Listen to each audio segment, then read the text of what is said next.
Hello everyone, my name is Matthew Scott and today I'll be presenting my final project for data mining football injury risk predictor. The goal of this project is to use data-driven machine learning methods to predict whether a football player is at low or high risk of injury.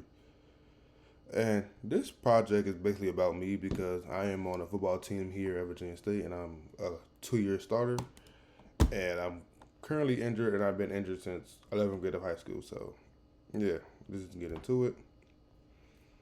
Football, for some background, football is a high injury sport, and injuries affect performance and scholarship opportunities directly. It's a direct correlation. Because as a coach, you don't want to give a scholarship or a full ride scholarship to a kid that's always hurt, that's not going to ever play on the field. And as another point for the coaches, you just don't want to see kids you bringing in getting hurt. So the goal of this model is to predict high versus low injury risk before it even happens, so nobody gets hurt.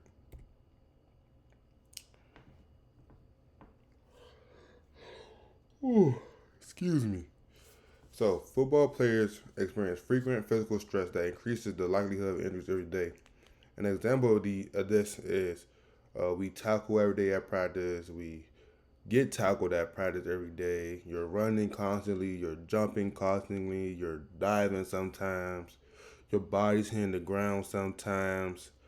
Um, yeah, so a lot of injuries can happen that way. And in the weight room, a weight could drop on your foot, or like you could be squatting a lot of weight and you have bad form squatting, so you mess up your back or something. So a lot of football, you just get hurt really quickly. And early detection of injury risk helps maintain consistent player performance throughout the season because let's say a player is having a good year, catching a lot of touchdowns, but one game he hurt his right shoulder, and the next game he played, he has a chance to catch another touchdown, but he sees he about to get hit in his right shoulder again, so he don't go up and make the catch because he's scared or getting hurt again or more hurt, or he's nursing his injury. He's not as confident, so he's not playing to his full capability. You just don't want that on the team. So keeping athletes healthy improves team stability, definitely overall competitiveness. Because if your whole team hurt, your team's not stable. You got going to depth.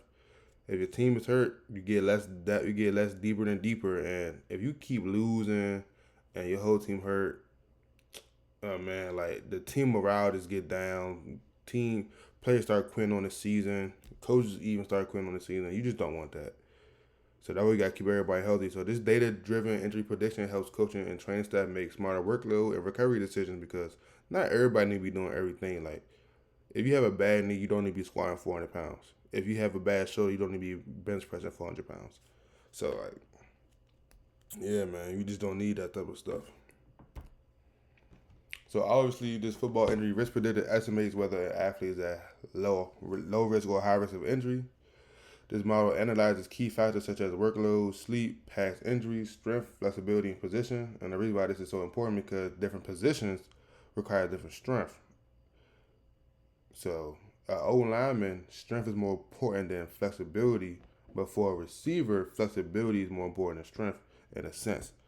And we look at past injury because if you plan on a past injury, you never fix or heal the past injury, and you get a new injury, just stacking injuries on injuries on injuries, and you're not gonna ever return to that old self, your old self or your full healthy self. And I can speak from that. I can speak to that from experience. And coaches and trainers can use this prediction to adjust training plans and recovery schedules because some people need more rest, some people need more working out, or more isometrics. The isometrics like joint strengthening. So the two support smarter decision making to keep athletes healthy and improve team performance. For this project, I created a data set of 200 college football players with realistic attributes. Some of the key factors include age, weight, strength, and past injuries. Once again, the target label is risk. The target label is injury risk, low risk or high risk, obviously. And the data is split to 70 training and 30% testing.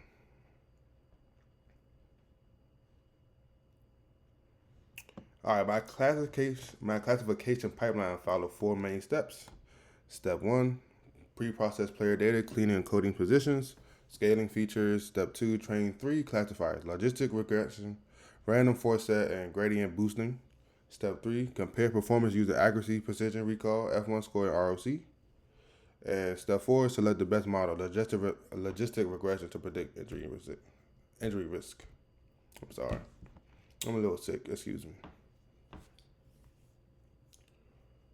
So once again, I trained all 3 models using the same pre-processing pipeline so the comparison was fair.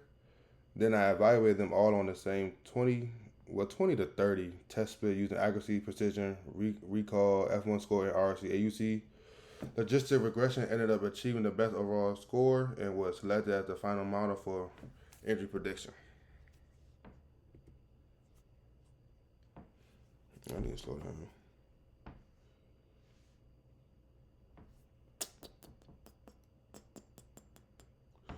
Okay, these are the final evaluation metrics for logistic regression. The model achieved 97.5 accuracy, 100 precision for high risk, 95% recall for high risk, a 97% F1 score, and a 99 ROC AUC score. These numbers tell us the model risk. These numbers tells us the model performed extremely well at separating low risk and high risk players.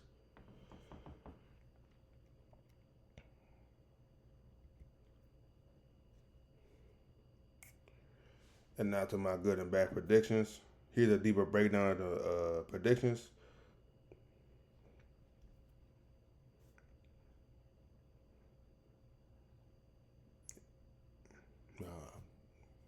Wait. So you can see the low risk correctly predicted was 20. High risk correctly predicted was 19. Only one high risk player was missed. ROC AUC was 99%. Recall was 95%. I'm just repeating myself, so to skip. Now, we already know what the logistic regression achieved, so let's talk about a random foreset. And it performed okay-ish, but in a doctor world, 83 or 79, like, you would never pass. Like, if you can get a nursing degree, you would not pass with an 85 or 79 because you're playing with people live, so.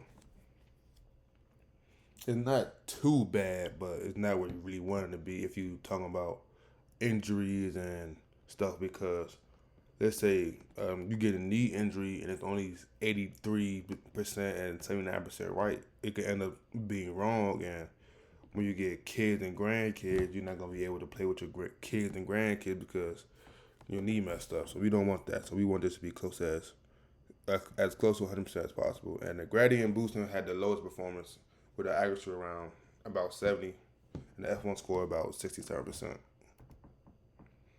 And these are the references I used, but I really just went off my own top of my head because like I'm really talking about myself.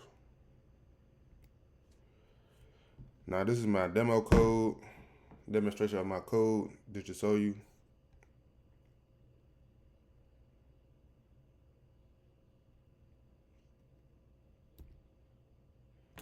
And yeah, man, that's pretty much it. This is my conclusion.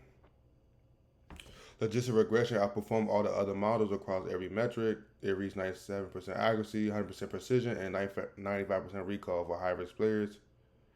Random foreset was decent, but it was okay, and the gradient boosting were not selected due to lower performance. Like overall, the final model provides strong predictive power for identifying high-risk athletes. These predictions can help coaches and trainers make better workload decisions for everybody. Keep everybody healthy, keep the team good, keep the team up, keep the team competitive.